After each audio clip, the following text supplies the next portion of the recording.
Hey everybody, welcome to our weekend check-in video for PSY-5 Social Psychology for Saturday, July 1st. Just going to go over a few reminders and clarifications like I always do. Anything I think you need to know to stay on top of things and do well in the course. And sorry for the low light here, but I've got my shades closed, trying to keep cool, like most of you are probably doing too in our current heat wave here. First up here is at your most recent chapter that we've had assigned here, Chapter 5. That quiz and discussion is due today, Saturday, July 1st. Don't forget that time differential. The quiz is due later at 11:59 p.m. The discussion, however, is due a bit earlier there at 9 p.m., so make sure you get it submitted there on time. It's all about attribution, which is what Chapter 5 is all about. Next up here, don't forget your inquisitive assignment is going to be coming up here due this coming Sunday, July 2nd. And so by 11:59 p.m., so make sure you get it submitted by that time. Don't forget on the inquisitive assignments, you are able to go back in and keep trying to raise your score in case you didn't get the high score the first time around. Just go back in and try it again. You can raise your score. The system is designed to allow you to do things again, to have a do-over, if you will, and keep raising your score. But as long as the final deadline hasn't passed, you are welcome to do that, just in case you didn't know. Next up here is at your Unit 2 exam, covering 3 chapters, chapters 3, 4, and 5. That's opening this coming Monday, July 3rd, and it's open through Wednesday, July 5th.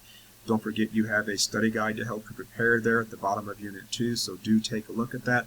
And as you saw in the announcement earlier this week to remind you about this upcoming exam, take a look at that study guide. Those 2 areas that are italicized with asterisks all around it, that's going to be the content that your 2 short answer essay questions are based on. And when you answer those questions, of course, remember, per the instructions and per announcements, don't copy and paste information from your textbook. Don't find some psychology-related website to enter this stuff. Don't use an AI generator. I'm going to know if you do all those things, so please just use your own words to answer, and you should be perfectly fine with that. Next up here is at Unit 3, which covers Chapters 6, 7, and 8. That's going to open up this coming Tuesday, July 4th, so you can certainly work ahead. You can knock out your quizzes, your discussions, your inquisitives. You can get all that stuff out of the way so you can focus on other things. Next up, importantly, is that Part 1 of your APA-style literature review paper is coming due this Wednesday, July 5th. Some of you have already submitted early, so I'm pleased to see that. Remember, you'll find all the instructions for the paper underneath Unit 5 of our course material, so scroll down past Unit 1, 2, 3, 4, 5, all the way towards the bottom of our course page. You'll see the dedicated APA Literature Review module. You want to open up the instructions for what's called Component 1. At the very top, there's a little short how-to video where I have screenshots and I show and tell you and walk you through what you need to do and don't do, so do take a look at that. As you'll see in the instructions there, you must have a topic that is from our course, Social Psychology, so no non-psychology, pardon me, you can't use anything that isn't from an area in social psychology, so no papers on Alzheimer's disease, autism, memory in human infants. Those are not social psychology topics. You have a whole book to give you ideas, including those little, what are called modules after Chapter 14, so do take a look at those to get yourself some ideas if you haven't been working on that already. And what you are going to turn in, per the instructions, very clear, you're going to turn in your topic, which again must be from social psychology, what's called a thesis statement, which is just simply a sentence describing how you're going to approach your topic, and also a list of 5 APA-style references. I do have a sample submission there for you to examine of a topic, thesis statement, and 5 references, so do take a look at that. And as you'll see clearly in the instructions, make sure your references are actual research studies that are published in scientific journals. This means no books, no psychology-related websites, no blogs, newspapers, magazines, that kind of thing. They have to be actual research studies that are published in scientific journals. Just like the studies you read about in your textbook, that's what I'm looking for, and nothing else will suffice. So please make sure you understand that. It's very clear in the instructions that you need to do that.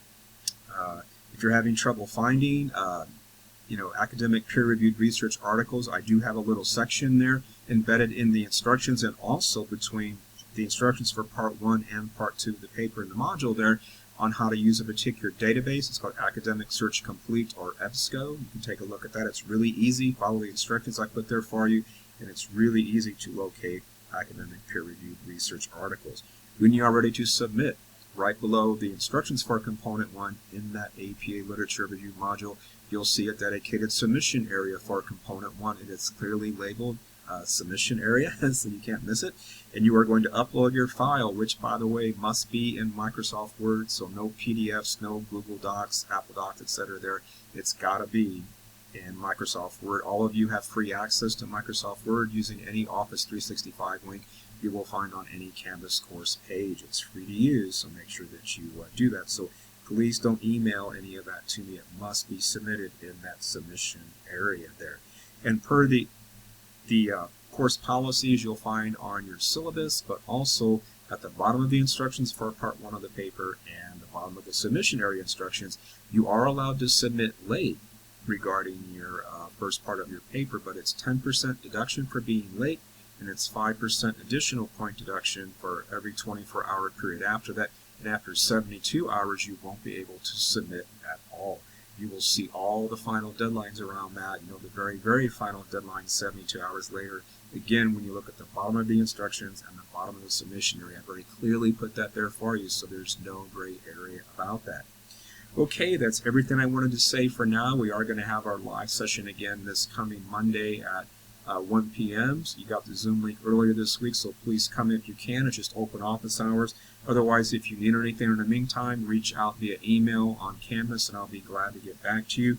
Otherwise, good luck on your exam. Study hard, and I will see you in those lecture videos. And I'll see you again here next Saturday. So take care until then.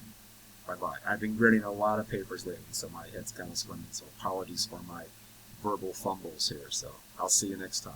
Bye-bye.